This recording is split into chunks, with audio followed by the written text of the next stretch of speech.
नमस्ते दोस्तों। आज की इस खास चर्चा में बहुत बहुत स्वागत है, जहां हमने यूपी टेट हिंदी सेक्शन के लिए एक जबरदस्त थ्योरी और प्रैक्टिकल टूलकिट तैयार की है। तैयारी को बिल्कुल पक्का करने का समय आ गया है, तो चलिए इस शानदार ब्लूप्रिंट को डिकोड करते हैं और सीधे इसमें गोता लगाते हैं। आज हम 4 अहम चीजों पर बात करेंगे। भाषा अर्जन और अधिगम, फिर शिक्षण विधियां और मूल्यांकन, उसके बाद परीक्षा के लिए कुछ जादुई टैग वर्ड्स और आखिर में व्याकरण की सॉलिड ट्रिक्स।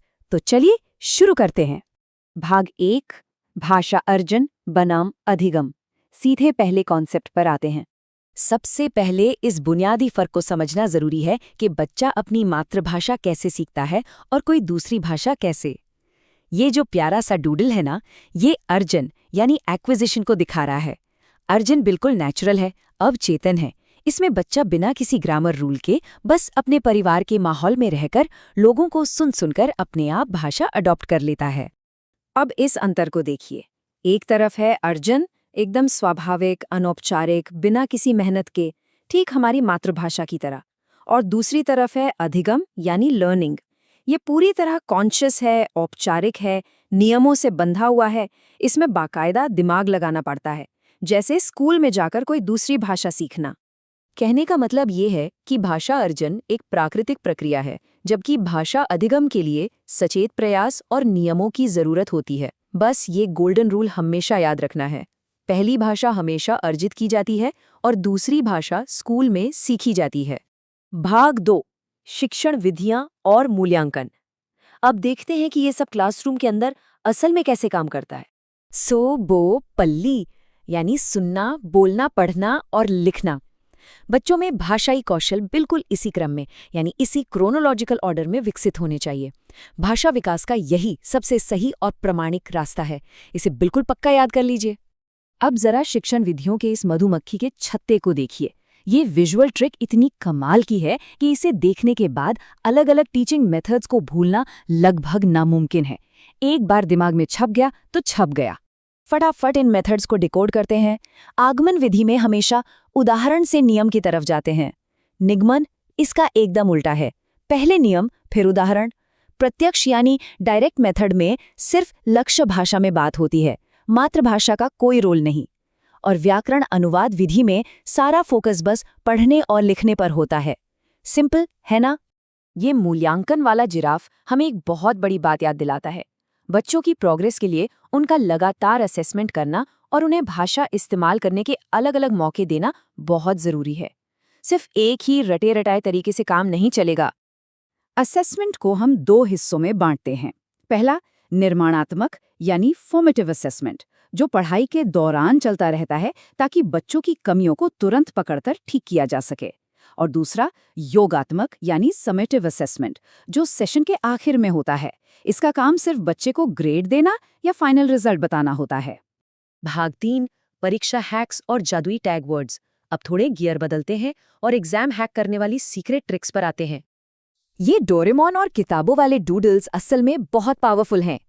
अगर हम इन पॉजिटिव और नेगेटिव वर्ड्स को पहचानना सीख लें तो एमसीक्यू सॉल्व करते वक्त गलत ऑप्शंस को सेकेंड्स में एलिमिनेट किया जा सकता है। ये सच में एक बहुत बड़ा शॉर्टकट है। ये टेबल एक तरह का चीट कोड है।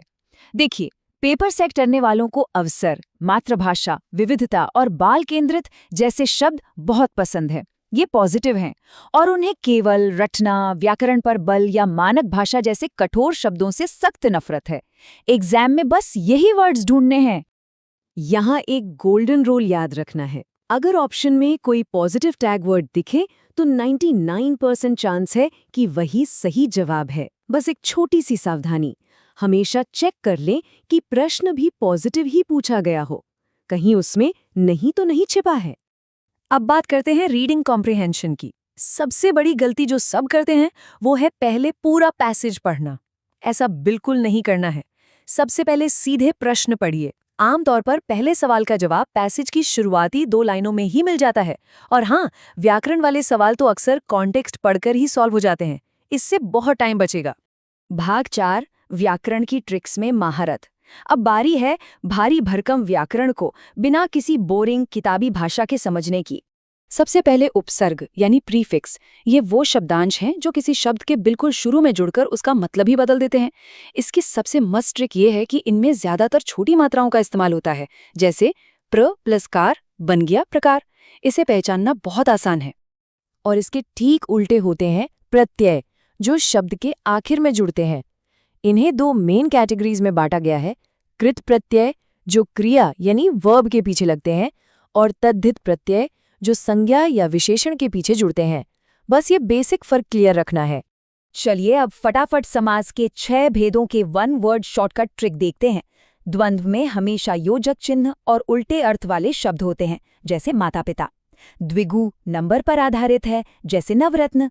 कर्मधारय विशेषता बताता है, जैसे नीलकमल। अव्ययी भाव में उपसर्ग या दोहराए गए शब्द होते हैं। बहुव्रीहि किसी तीसरे ही अर्थ की तरफ इशारा करता है, जैसे दशानन यानी रावण। और तत्पुरुष में कारक चिन्हों का लोप हो जाता है। बस हो गया समास मुट्ठी में। स्वर संधि अक्सर बहुत कंफ्यूजिंग लगती है, लेकिन जरा इस संधि आइसक्रीम कोन को देखिए।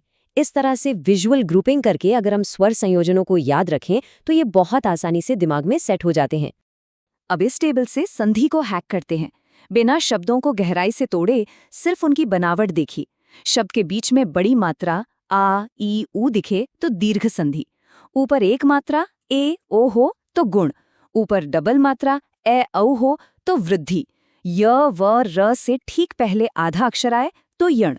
और अगर अय या अव की आवाज वाला 3 अक्षर का शब्द हो तो वो पक्का अयादी संधि है ना? कितना सिंपल। ग्रामर मॉड्यूल को खत्म करते हुए जल्दी से संज्ञा यानी नाउन के 5 प्रकार देख लेते हैं। किसी खास नाम या जगह के लिए व्यक्तिवाचक जैसे गंगा, पूरी क्लास या प्रजाति के लिए जातिवाचक जैसे नदी, भावनाओं या अवस्थाओं के लिए भाववाचक जैसे बुढ़ापा, ग्रुप्स के लिए समुदायवाचक जैसे सेना, और किसी भी मटेरियल के लिए द्रव्यवाचक जैसे सोना या पानी। बहुत ही स्ट्रेट फॉरवर्ड है। तो दोस्तों, अब जबकि आपके पास ये पावरफुल टूल किट आ चुकी है, एक छोटी सी चुनौती आपके लिए। जरा सोचकर बताइए कि त्रिभुवन में कौन सा समास है और पवन में कौन सी संधि है। अपनी नई ट्रिक्स का इस्तेमाल कीजिए और देखिए कि जवाब कितनी जल्दी मिलता है। इस पूरी चर्चा से सीखी गई बातों के साथ एग्जाम क्रैक करना अब बहुत आसान होने वाला है। सीखते रहिए और पूरे कॉन्फिडेंस के साथ आगे बढ़ते रहिए।